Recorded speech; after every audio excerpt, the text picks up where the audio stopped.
Hi everyone and welcome back to my channel. Today I have a sardine bistro salad recipe to share with you all. This one was so delicious. My husband was like, babe, I really love it. So I know you guys are going to love it, and I'm going to show you how easy it is to put together using the new Brunswick sardine fillets. These fillets come clean and all you have to do is empty it out of the tin to use it. So we're starting in a big bowl. Let's make our base. I'm using 2 tablespoons of mayo. It's just a very little bit of mayo. Next, I'm going to go in with some lime pepper sauce.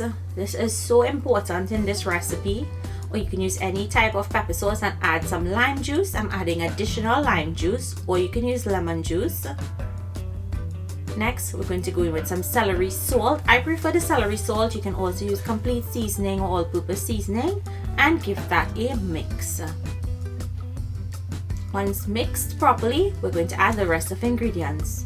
So I have my boiled penne pasta. You want to boil it shy of al dente. You don't want to overcook the pasta for this. In goes olives, in goes artichokes, red onion, chopped tomatoes, bell peppers, chopped celery, and we're adding in 1 tin of that Brunswick sardine with tomato basil sauce. These, as I said, comes pre-cleaned. You just have to empty it, heat it up if you like, and then use it. So I'm just gonna break up that slightly. I'm gonna squeeze some lime juice again over the top.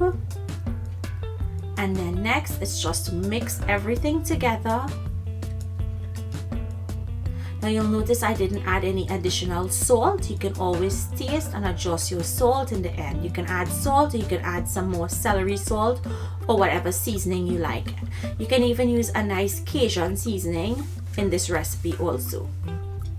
And that's it. It's now ready to be served. Now this can be made ahead of time. You can make it the night before, and when you get and you pick up a piece of everything and you taste it, it tastes divine. So make sure guys, check out the Brunswick sardine fillets in your local supermarket. It's so easy to use for a busy mom or a busy person, and it just takes the hassle out of cooking. So I hope you guys enjoyed today's recipe. Thank you all so much for joining me, and I'll see you in my next video. Bye everyone.